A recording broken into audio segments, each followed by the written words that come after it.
Hello, welcome to my channel. आज मैं आपके साथ बहुत ही प्यारी सी किताब शेयर करने वाली हूँ। It's this book the last bear. इस बुक की ऑथर हैं हना गोल्ड और ये जो स्टोरी है ये फिक्शनल स्टोरी है।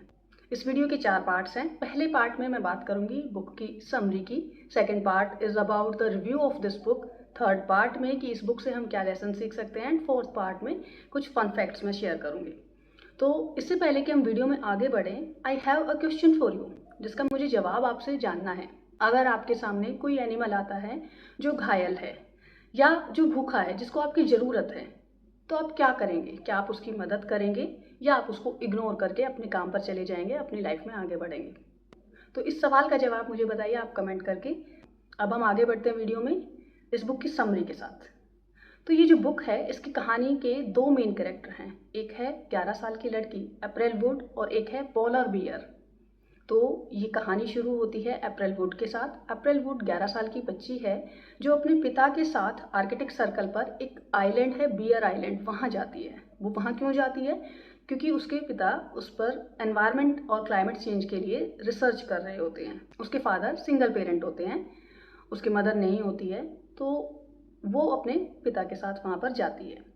अब वो वहाँ चली तो जाती है लेकिन उसके पिता इतने बिजी रहते हैं अपने काम में, अपने रिसर्च में, कि वो लोनलीनेस फील करती है।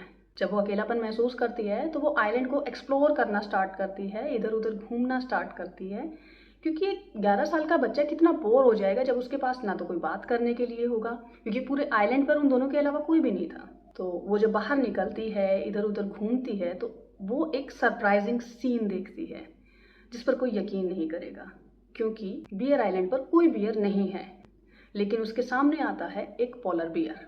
वो देखकर हैरान होती है और उसे पता लगता है धीरे धीरे कि वो जो बियर है उसको उसकी हेल्प की ज़रूरत है। वो बियर भूखा है, वो बियर अकेला है, उसे हेल्प चाहिए।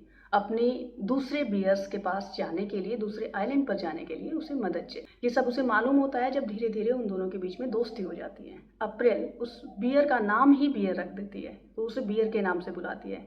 इन दोनों में दोस्ती होती है और वो इतनी गहरी दोस्ती हो जाती है कि अप्रैल एक बच्ची होने के बावजूद रिस्क लेकर, अपनी लाइफ का रिस्क लेकर भी एक तरीका ढूंढती है जिसके थ्रू वो उस बियर को दूसरे आइलैंड पर पहुंचा सके, ताकि वो अपने और बियर्स के साथ अपनी लाइफ को कंटिन्यू कर सके, यहाँ वो अकेला ना रहे। क्योंकि उसे समझ में आता है अप्रैल को कि जैसे वो अकेलापन महसूस करती है, जैसे वो अकेली है, वैसे ही बियर भी बिल्कुल अकेला है।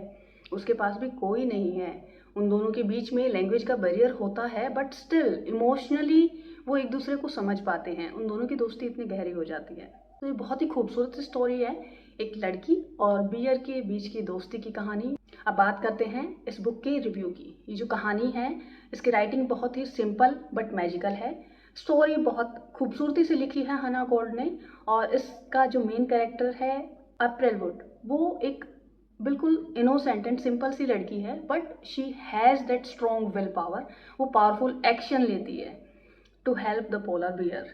वो समझती है कि पोलर बियर को उसकी ज़रूरत है। और ये कहानी आपको दिखाती है कि किस तरह से क्लाइमेट चेंज से पोलर बियर्स पर कितना इफेक्ट आ रहा है और ये कितना खतरनाक है। एक्चुअल में climate change is a real threat for not only animals but for us humans also. ये कहानी ना सिर्फ बच्चों के लिए है बल्कि बड़े भी इसको खूब अच्छी तरह से एंजॉय कर सकते हैं। मुझे पर्सनली ये बुक बहुत ही अच्छी लगी।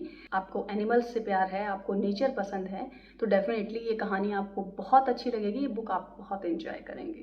अब बात करते हैं इस कहानी से हम क्या सीख सकते हैं। पहली चीज़, क्लाइमेट चेंज एक्चुअल में हो रहा है और उसके कितने कॉन्सिक्वेंसेस हैं, ना सिर्फ एनिमल्स के लिए बल्कि हम ह्यूमंस के लिए भी। और इसके लिए रिस्पॉन्सिबल एनिमल्स नहीं है, इसके लिए रिस्पॉन्सिबल हम लोग हैं। हमारे एक्शंस के कारण क्लाइमेट चेंज हो रहा है और इसका इफेक्ट किस पर आ रहा है? इसका इफेक्ट सभी पर आ रहा है। प्रॉब्लम्स सब फेस कर रहे हैं, एक्शन सिर्फ ह्यूमंस के हैं। कोई भी एनिमल ऐसा काम नहीं करता है जिसके कारण कि क्लाइमेट चेंज हो रहा है या जिसके कारण कि ये सब नेचुरल क्लाइमेटीज आ रहे हैं या कोई ऐसी प्रॉब्लम हो रही है। एक्शन किसी का है लेकिन उसका फल सबको भुगतना पड़ रहा है। So we need to understand this thing. और हमें ऐसे एक्शन लेने चाहिए जो कि प्रकृति के विरुद्ध ना होकर प्रकृति के साथ चलें, so that we can live in harmony with nature.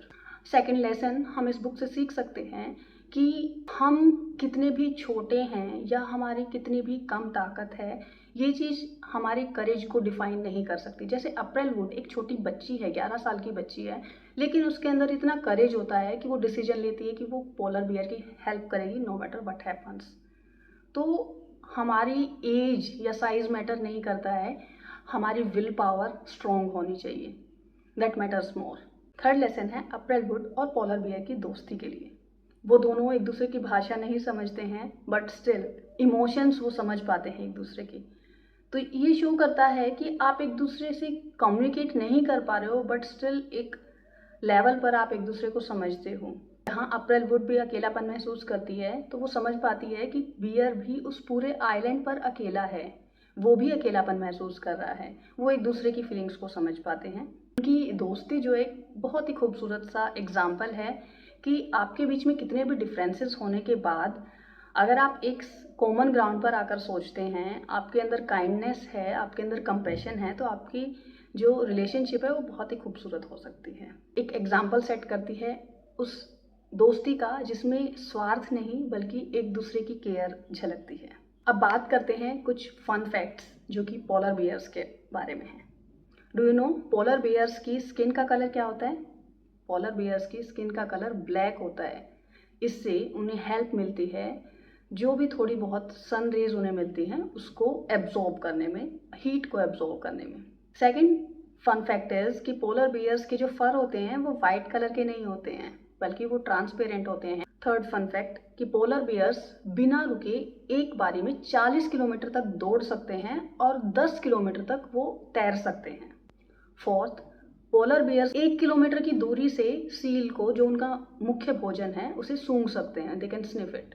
दुनिया में पोलर बियर्स की जो संख्या है वो तेजी से गिर रही है। एग्जैक्ट काउंटिंग तो नहीं है, 22,000 से 31,000 के करीब पोलर बियर्स पाए गए हैं। पोलर बियर्स की जो स्पीसीज है ये वल्नरेबल स्पीसीज में आती है कि जो कि बहुत ही ज़्यादा खतरे में है। एक और सवाल मुझे याद आया जो मैं आपसे पूछना चाहती हूँ, क्या इंडिया में पोलर बियर्स हैं? अगर हैं तो कहाँ हैं? That's it for today's video. We'll meet in another video. Till then, keep reading, keep learning. Bye. Take care.